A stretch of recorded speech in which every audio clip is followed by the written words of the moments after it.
খাসি মাংস যা কিনা সবার প্রিয়। আসছি খাসি মাংস রান্না। আমাদের প্রথমে করতে হবে মাংসের গন্ধটা ছাড়ানোর জন্য পানি দিয়ে কিছুক্ষণ মাংসটা ভিজিয়ে রাখতে হবে যাতে মাংসের গন্ধটা চলে যায়। দেওয়া হয়ে গেছে। এখন এর ভিতরে দেওয়া হচ্ছে রসুন, আদা, তারপর দেওয়া হচ্ছে গুঁড়া মরিচ 2 চামচ, রসুন, আদা, পেঁয়াজ যা যা লাগে তাই আর কি পরিমাণ মতন। সাথে হলুদ দেওয়া হচ্ছে 1 চামচ কি 2 চামচ, আসলে পরিমাণের উপর ডিপেন্ড করে আপনারা দেবেন। আমার এখানে প্রায় আধা কেজির মতো মাংস আছে, সেভাবে দিচ্ছি। জিরা গুঁড়া দেওয়া হয়েছে। এখন দেওয়া হচ্ছে মশলা, মাংসের মশলা যেটা, টক দই দেওয়া হলো 3 চামচের মতন।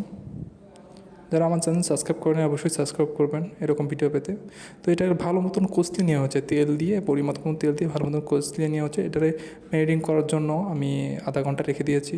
এখন এর ভিতরে আমি তেল দিয়ে চুলার উপরে যা যা 3টা এলাচ, তেজপাতা যা যা লাগে, দারচিনি দিয়ে ভালো মতন এটাকে ভেজে নিচ্ছি যাতে ফ্লেভারটা ভালো মতন বেরোয়, কেননা এর ফ্লেভারটা এই মাংসের গন্ধটা ছড়াবে এবং টেস্টটা বাড়াবে।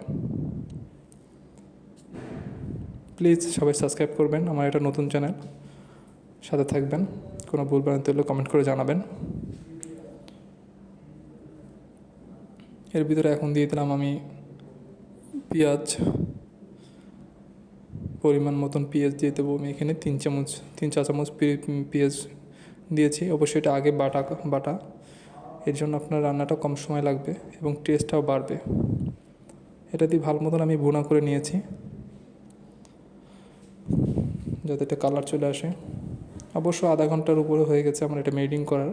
ভালো মতন কষলে নিতে হবে যাতে এর মশলাটা ভালো মতন ভিতরের দিকে যায়।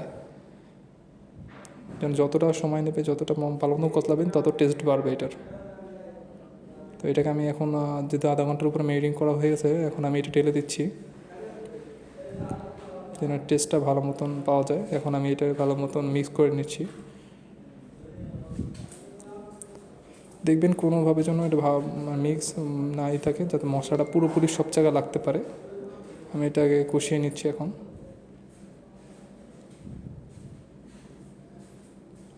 আগুনের পাওয়ারটা মিডিয়াম রাখবেন।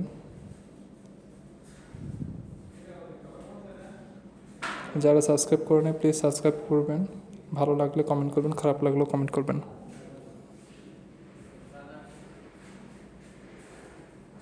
মাংসটা যেহেতু খাসির মাংস, মশলাটা ভালো মতনই কষাইতে হবে। অন্তত 3-4বার তো কষাতেই হবে। ওটা পরিমাণের উপর ডিপেন্ড করবে যে আপনি কতটা পরিমাণ, তো ভালো মতন কষিয়ে নেবেন। যখন তেলটা দেখবেন এভাবে মাংস থেকে আলাদা হয়ে গেছে, তখন বুঝবেন যে এটা কষানো মোটামুটি অলমোস্ট কমপ্লিট। তবে যারা আলু খেতে চান অবশ্য তারা এই মুহূর্তে আপনি আলু দিয়ে দিতে পারেন। তবে যারা ঝাল বেশি খান তারা তো, তাদের জন্য একটা টিপস আছে, আমার ভিডিওটা দেখতে থাকুন, আমি সামনে বলবো। আর অবশ্যই কষানোর সময় যতবার আপনি পানি দিবেন এটা গরম পানি দিবেন, তাতে হবে কি আপনার সময়টা কম লাগবে। আর ঠান্ডা পানি দিলে সময় বেশি লাগবে আপনার জন্য। যেটা বলতে চাচ্ছিলাম, যারা মরিচ বেশি খান, ঝাল বেশি খান, অবশ্যই কাঁচা মরিচকে দোফালা করে দিয়ে দেবেন এই টাইমে। তারপরে একটু ঢেকে দিবেন, ঢেকে দেওয়ার কিছুক্ষণ পর আপনি আলুটা দিয়ে দেবেন। যারা আলু খান অবশ্যই আলু দেবেন, যারা আলু না খাবেন আলু দিবেন না। তবে আমি আলু খাই, এর জন্য আমি আলু দিচ্ছি। সাথে আমি একটু ঝালও খাই, এই জন্য আমি কাঁচামরিচকে আমি মাঝখান দিয়ে দুফালা করে দিয়েছি। আর যারা কম খান তারা মাঝখান থেকে জাস্ট কেটে ভাগ করে দিয়ে দেবেন, মানে 2 পাশ ফালা করে না করে ভাগ করে দিয়ে দেবেন। এটাকে কষানো হচ্ছে ভালো মতন, আমি অলরেডি 2বার কষিয়ে ফেলেছি, দেখতেই পাচ্ছেন। এখনও ওই চেহারাটা আসেনি, সেই প্রথমবার যে চেহারাটা আসবে, একদম তেলটা আলাদা হয়ে যাবে, কষা কষা ভাব, তেমন চেহারা আসবে। এটাকে আরও কষাতে হবে।